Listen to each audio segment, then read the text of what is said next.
Success is a wonderful thing, but it tends not to be the sort of experience that we learn from. We enjoy it, perhaps we even deserve it, but we don't acquire wisdom from it. And maybe that's why it cannot be passed on either. Me being successful does not mean my kids are going to be successful, even if I teach them everything that I know and how to do it. So I feel that talking about success is completely a big waste of time. Instead, let me tell you very honestly, whatever happened to me happened because I've always been terrified of failure. I don't want as much to succeed as much as I don't want to fail. I come from a very normal, lower middle class family. I saw a lot of failure. My father was a beautiful man and the most successful failure in the world. My mother also failed to stay long enough with me to see me become a big movie star. We were quite poor actually, and let me tell you, poverty is not an ennobling experience at all. Poverty entails fear and stress and sometimes depression. I watched my parents go through this several times. At an early age after my parents died, I equated poverty with failure. I just didn't want to be poor. So when I got a chance to act in films, it wasn't out of any creative desire, I say this honestly. It was purely out of the fear of failure and poverty. Most of the films I signed were discards of better-known actors, and the producers could not find anyone else to do them. I did them all to make sure that I was working to avoid unemployment. The timing or something was right. I worked very hard. There were other people around it.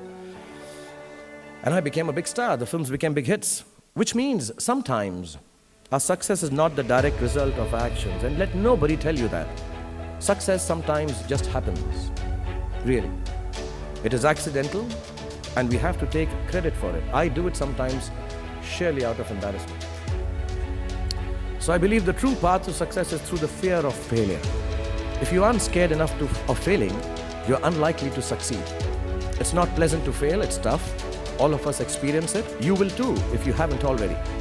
So use it to succeed. How I've done is, a few points I'd like to say, and then I'll end this monologue. Firstly, it's not the absence of failure that makes you that makes success. It is your response to failure that actually helps to buffer the reverses that you experience. I personally have one response to failure: pragmatism. A recognition and belief that if one approach does not work, then the other will or might. Failure also gives me an incentive to greater exertion, harder work, which invariably leads to later success in most cases. Repeated failure has taught me to stop pretending I'm someone else. It's given me the clarity to stick to things that really matter to me instead of distracting me from my core. Failure also gets you to find who your real friends are. The true strength of your relationships only gets tested in the face of strong adversity. Overcoming some of my failures has made me discover that I have a strong will and more discipline than I suspected. It has helped me to have confidence in my ability to survive. Failure is an amazing teacher. There's a well-known story of this very successful man, and a reporter asked him, "Sir, how is it that you always succeed?" And he said, "Right decisions."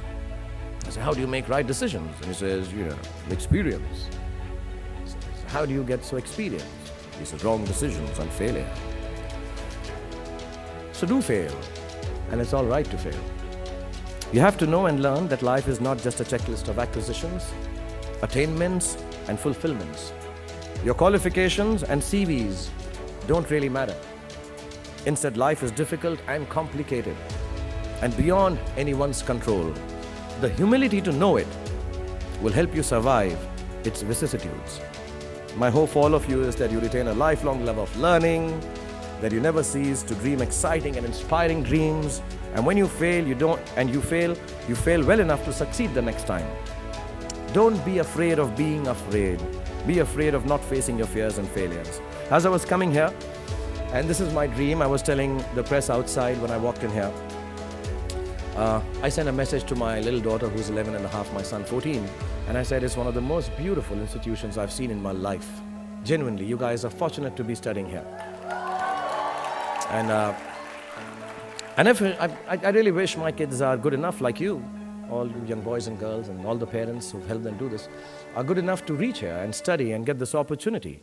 So I wrote to my daughter and said, so pretty and nice and beautiful, I wish you could come and study here. And she sent me back a long message, as she always does. Is it pretty, Papa? Is it nice? It is snowing there, because I told her last time I was here it was snowing.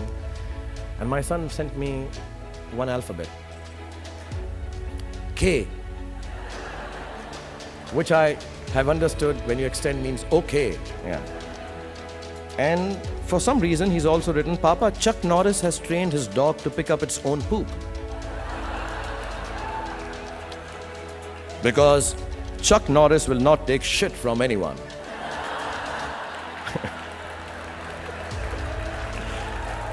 So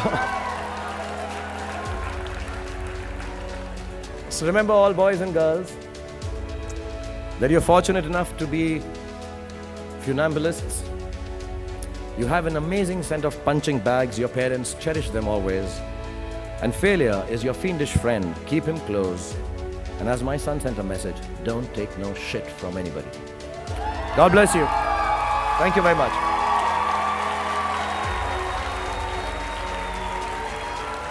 Thank you. You're all very kind, and I wish you all the best in life. Thank you very much. Thank you.